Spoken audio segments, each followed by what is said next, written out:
उस्मानिया city में जुमे को मॉक असम्बली मुनक़िद हुई, जिसमें बीजेपी के रुकन असम्बली ईटा राजेंद्र ने कहा कि मुल्क में अभी भी जमहूरियत बाकी है। इसका सबूत हुज़ुराबाद के ज़िमनी चुनाव है, जिसमें उन्हें आवाम ने दौलत और ताकत को शिकस्त देते हुए मुंतखब किया। उन्होंने कहा कि चीफ मिनिस्टर की कुर्सी अरकान असम्बली की मरहून मिन्नत होती है और जब भी वो चाहें चीफ मिनिस्टर को बदल सकते हैं।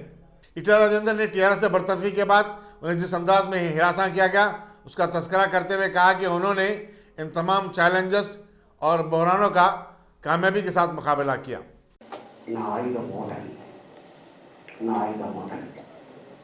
ఓటు ద్వారానే ఎమ్మెల్యే పదవులు వచ్చినాయి కదా, ఎమ్మెల్యే పదవుల ద్వారానే కదా ముఖ్యమంత్రి పదవి వచ్చింది. ఎస్ నాతోనే కదా అధికారం వచ్చిందని చెప్పి గుర్తుపెట్టుకున్నారు. ఎస్ ఫీజు పీకవలసింది అక్కడ పీకాలని చెప్పి భావించారు. అందుకే 30వ తారీఖు ఎన్నికల్లో ఓట్లు వేసి కర్రలాచి మాత పెట్టారు. 2వ తారీఖు నాడు నవంబర్ 2వ తారీఖు నాడు ఈ దేశ ప్రజానికానికి ప్రజాస్వామ్యం బతికే ఉంటుందని సంకేతం ఇచ్చింది అవసరమా?